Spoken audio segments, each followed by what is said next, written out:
Good morning, YouTubers, and welcome to my world. It's raining today, as you can see, but that's okay. Every day is a good day that you're able to still be alive and all. And I know that for a fact, because a lot of people that I used to know have died off. I miss them, but it gives me reason to be thankful. Every day I wake up and the good Lord's managed to let me keep living a bit longer. So I'm going to talk a little bit about YouTube today.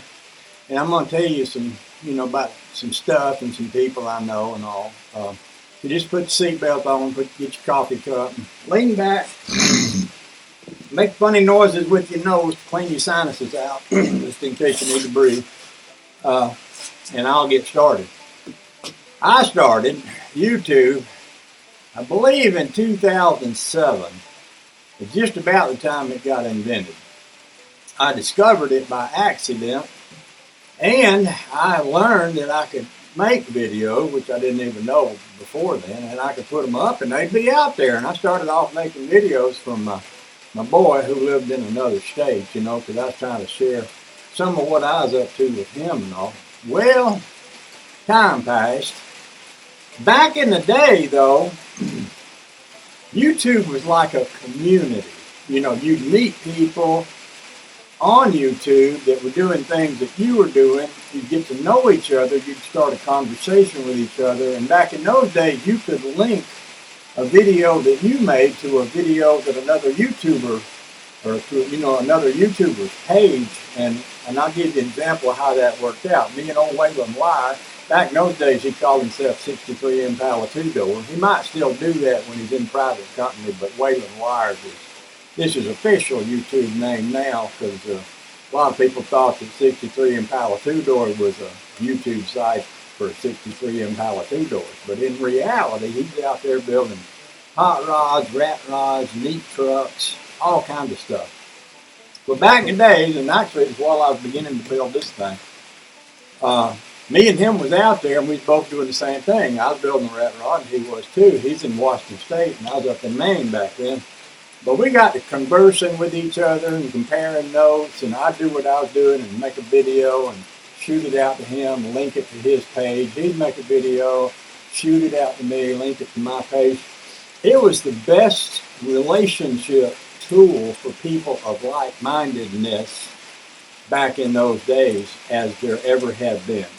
And we had a ball. I could list off long names of people who we never hear from anymore, and some that we do, some still alive, like George, and Shade Tree Fix-It Man, there's so many, and I know you sitting there saying, say my name, and anyway, just so many of us, so many of you that are still with us, some that died off, some new folks have come along, and they weren't around back then. But what I'm getting at here is that YouTube used to be a community of people that could get to know each other, and we had a little group of us, and we'd all talk to each other and share stuff and get together at different times in different places if we could. But that didn't make a lot of money back then we didn't make any money, and YouTube itself didn't make much money either. They were always talking about being in the red. Well, over time, the money factor became a factor, and people, in order to be seen on YouTube, they needed to have a format that was more television or movie-like. So they began to put up big, flashy headlines and everything. You know how nowadays in the news, everything is always the end of the world. If you got a storm coming, it's going to be the biggest storm ever, and it's going to blow your house away. Or if there's something going on in politics, it's going to wreck the world, and it's going to wreck everything. And you got to get excited, and you got to get mad about it. And the reason they do that is they want you to keep watching their stuff. And this same thing started happening with car guys and stuff like that. Now instead of just saying, "Hey, I'm gonna change the front tires on my rat rod here," it'll be like, "Rat rod front tires about to explode!" Ah! And it's big, gigantic lime green headlines with flashing, lightning bolts, and it makes it sound like it's the end of the world. I mean, you just go to change your spark plug, and oh my gosh, the spark plugs have gone bad. It's still like it's gone that way. And people have become what they call influencers. Back in those days, that word, as far as I know, That phrase didn't exist. Now it's all about YouTube influencers, and people are making YouTube channels that are trying to be like television channels to get you to watch it. The television ain't no good no more. But aside all that, some people say, well, and the other thing, at a certain point, they started paying those of us who was making videos, and it's a pretty good gig. I'd get a little check every month, and it wasn't a fortune, but it was enough to put gas in the hot rod, or buy me some more welding rods or something like that. And at a certain point, if you wasn't an influencer and if you wasn't getting thousands and thousands of views, then they got to the point where you just didn't make any money anymore. Well, anyway, I said all that. I don't know why, because you know me, once I start talking, I just keep talking. But the point is, what YouTube used to be, it can still be if we stay in touch with each other and talk to each other and share with each other and with everybody else out there what we're doing. And I'm going to give you a good example of that right now. I walk around car shows shooting videos and put them up on YouTube. And I put up long videos and shorts. Shorts is something new, but I put up those short videos I shoot with my phone, and I put up longer videos when I'm walking around talking about stuff. And I do other things. I do boat stuff and banjo stuff and fix anything that's broken stuff and all that. The other day, this guy rolled into a car show up in South Carolina with a big old Ford truck. I'm going to say 69, 70, 71, 72, 73, 74, 75, right in there. It was a flatbed, not a flatbed, but it was like a flatbed truck, race car hauler truck. And he had on the back of it a 64 Ford Dragster. And I stumbled across his YouTube site, and I went and looked at it. He had some really cool stuff. I thought, wow, this guy's really cool. I like this guy. Well, 2 days ago, I was at another car show, and I didn't know he was there. But when I got home, I saw some videos up from that car show, and I thought, well, this guy's out there. And I started looking at his stuff a little bit more and a little bit more, and I thought, well, this guy's pretty much doing what I'm doing, except that he's got more focus. See, I ain't got a lot of focus. I'll make a video, and you might pull up a video, and it'll be sightseeing out on the lake. You might pull up one the next day, it'll be my wife and Robert out dancing at old folks' home. Next day, it might be a banjo video. Next day, I might be working on this one or that one in there, or a lawnmower, John Deere here. I'm so unfocused that it probably don't work for a lot of people, because if you're focused, like this guy I'm talking about, or I'm picking to tell you about, he's right big into old 60s Fords, big body Fords, which I've seen a few of them set up for drag racing. It's amazing to me that you move a big car like that as fast as they do, but I know they do. And I've seen some of those literally from the factory dragsters that they made back then. Well, this guy's into that, into drag racing, into old cars. And he makes a good video. You see some people some people just have the right personality for it. Some people just say things that really work when you're talking to somebody through an electronic device like we're doing right here. And he's one of those guys. I started watching his videos, and I enjoyed watching them. Now, let me tell you, I got a really short attention span. It's about this big. And if something doesn't catch my attention and hold it, then I'm moving on to whatever's next. But I actually watched several of his videos all the way from beginning to end. And if you know me, you know that's pretty amazing. So anyway, I saw his videos up at the show yesterday, and I emailed him, and I sent him a link to his car and truck set up at one of the car shows. And we got to talking a little bit. And one of the things I've discovered through the years is it's really good for YouTubers to promote each other, because if you promote somebody else, well, everybody that's watching their page will see your page, and they'll say, well, look at this guy, he's a real weird ding-dong, I might like him, oh, let's go look at his stuff, and vice versa, And so that's what I'm doing here. I'm promoting this guy and his YouTube page, and I want you to go over and take a look at it. It's called Frizzell Racing. I don't even know his first name. How bad is that? Frizzell Racing. I'm gonna put a picture of one of his YouTube videos up, and I'm gonna put a link.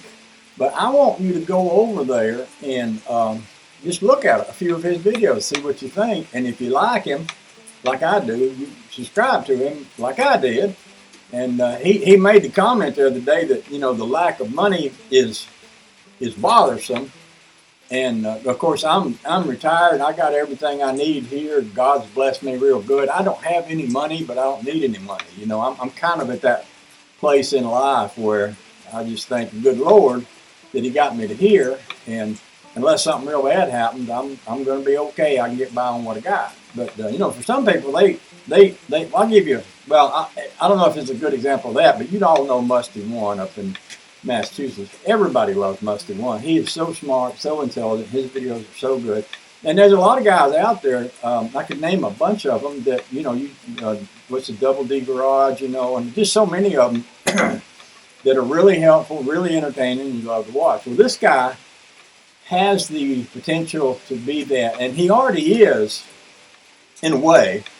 But I like him so much that I want to share him and share his YouTube page with all of my YouTube friends and have y'all go over there and see how cool he is, how neat he is. He's right into drag racing. When I was a kid, my brother did a little drag racing, and I was just a kid. So they'd come home after the race, and they'd let me clean parts, and I could eat all the old leftover 2-day-old Crystal hamburgers that was thrown in the trunk of the car they wanted, And then later I moved off to Maine. We did a lot of circle track racing and did some different things like that.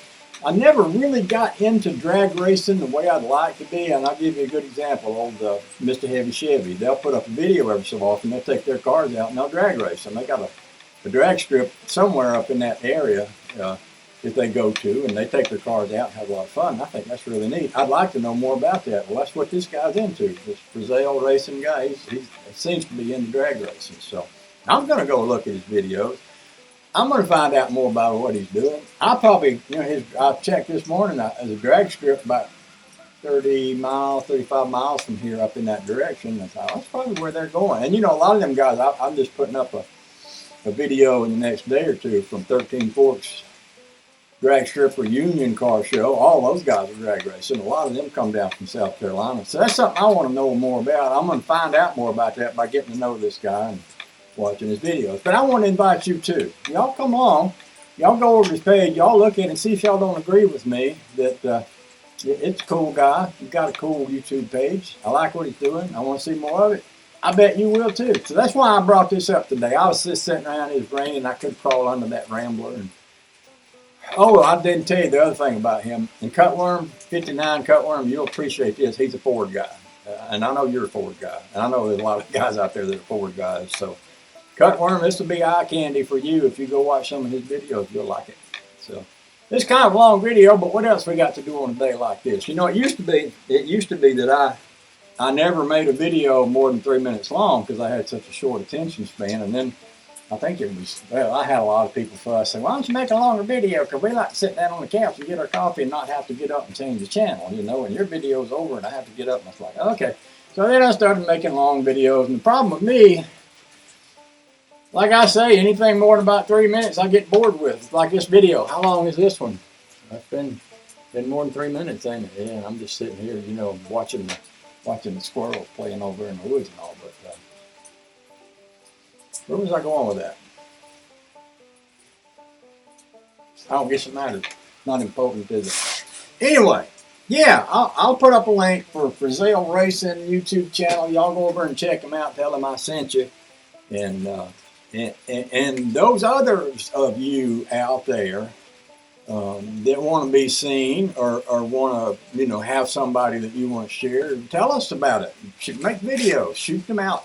I wish back in the old days we could just put a link thing and send it to people. I don't think you can do that anymore, but it's nice when you could because, you could also message people back then, right through YouTube. You say, hey, Whale and Wire, and you can, I guess you can come close to doing that now. Like every morning I get up and drink my coffee and I look at my comments, and that's kind of like those are the people that I'm having a running conversation with. Little John is on, Little Joe is on there, and so many of you. You know who you are. Terry Patterson up in Canada, and Roosty up in Canada. Lots of you, whole lots of you. But yeah. So anyway, I think that's all I got to say about that right there. So thank you for watching and hanging out with me. I actually got a bunch of more car picture stuff in my camera. I'm going to go in and put that in. Oh, one more thing. This will be a prayer request. Y'all know that my wife dances. Her dance teacher is a one-eyed black man who sometimes lives in our camper. And he went to the hospital this weekend, and they hadn't exactly figured out what happened, but he wasn't able to walk. And they've gotten him up on his feet now. But he's I'll just go ahead and tell you, Robert was one of the cleanup crew at Ground Zero after 9/11. He was in the Army back then. They shipped him to New York City and had him out there picking up people and putting them in body bags, whatever pieces of people he could find. Well, all of them people did that got all kind of various illnesses because of what they was breathing, what they was being in contact with, and it's kind of like Agent Orange or something like that. All the people that was involved in that stuff got all kind of stuff. He's been taking like specialty treatments for cancer now for over 20 years. But anyway, we kind of root for him to keep going because the reason he can only see out of one eye is because of those treatments, and for a while he couldn't even see out of one eye. So we always rooting for him. But anyway, he's in the hospital, and he asked me this morning to put him on the prayer list. So y'all say a prayer for Robert that he'll get better, because he's got things. He's the kind of guy that even though he's got some medical challenges, he never slows down and he never stops. He's always going. And he was interrupted being unable to go when you can't walk and get up and get out of bed. That kind of stops you in the tracks. So, but y'all pray for him to get better, because we need more dancing. We need to see more dancing. That's what I say, by golly. All right, so that's it for me for today, at least for now. I might do something else later. I might pull a banjo out and make a few banjo songs or something like that. But if I do, I'll let y'all watch. Y'all take care now and enjoy. Y'all remember that sign right there? Dead Dan gave me that sign a long time ago, back when he was still alive. All righty then. Appreciate you. See you next time.